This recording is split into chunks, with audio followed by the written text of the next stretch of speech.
Well, hello, my fellow classmates. In today's video, I'm going to be showing you a posterior shoulder and upper back burner circuit that only uses bands.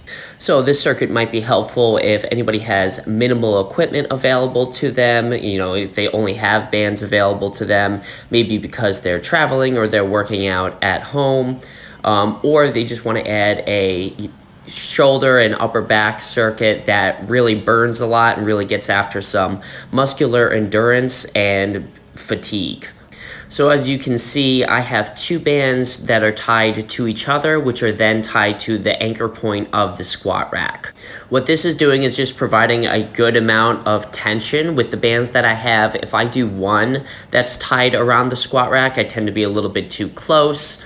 And it's kind of pulling at a slightly weird angle, so I found that tying two bands to each other wound up working out really well. And then I have one band off to the side that I'm going to use for the third exercise, which you'll see here in a second.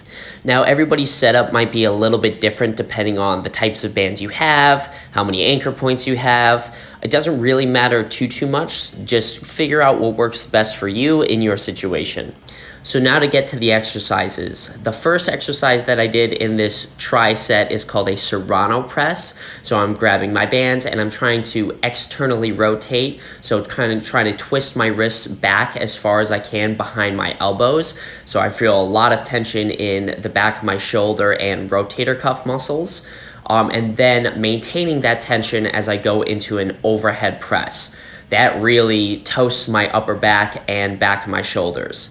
The second one that I did, which you just saw, was a reverse fly or banded reverse fly. On that one, I'm trying to focus on getting my arms back behind my body as much as I can and squeezing my shoulder blades together. Again, continuing to really toast my upper back and back of the shoulders. And then the last one that you saw me do in this circuit is called a banded ain't got no money. So what I'm trying to do there, even though I don't feel like I'm doing it very well by that point because my shoulders are so fatigued and burning, is I'm trying to keep my elbows pinned right at my side, almost like I would be trying to hold a towel in between my elbow and my body, and then just externally rotating out as far as I can. So trying to twist my thumbs to the back of the room. Again, really kind of feeling that squeeze in the posterior shoulder and rotator cuff. Now I did 3 sets of this series where I did 12 of the Serrano Press, 35 reverse flies, and then 12 more ain't got no monies.